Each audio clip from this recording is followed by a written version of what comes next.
I've always wanted to be able to make my own house music, but I just can't get that professional sound. So if that is or ever has been you guys, then stick around because I've got something that I want to share with you completely free that I really hope is going to help you guys, so stick around.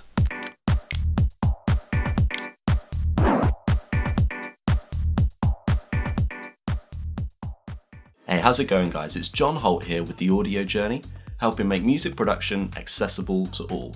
Now here on this channel what I do is a variety of music production tutorials mainly focused towards beginners and beyond. So if that's something that you might be interested in, then definitely consider subscribing. Now in the current industry as a DJ, if you want to get to the next level of your career, then you simply need to be making your own music. And I can tell you, there is nothing quite like hearing one of your own tracks being played out in a club, or better yet, playing your own track out in a club to a crowd that is receiving it really, really well. Now this is an absolute necessity for DJs that want to make it, if they want to get tracks signed to labels, if they want to get bigger bookings, and if they really want to level up their DJ career.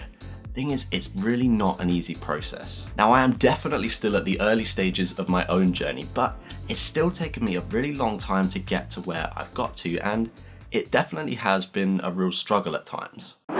But don't worry, because I'm here to shorten the amount of time that that's going to take for you guys. And one of the ways that I want to do that for you guys is with my latest offering, which is a completely free online course. Now in this course, I break down the production of one of my tracks from start to finish using only Ableton plugins and Serum. Now I'm going to be uploading some preview lessons from this online course so that you can check them out on YouTube, and the link for that is going to be just below. And also linked below is going to be the course itself and the track that I recreate, so you can have a listen to that on SoundCloud, see if it's the kind of thing that you want to be making, and then jump into the course if that's what you want to do. Now I also have a complete beginner's course coming soon, as well as a podcast, so I'm going to be talking to you guys again soon for sure, so take care.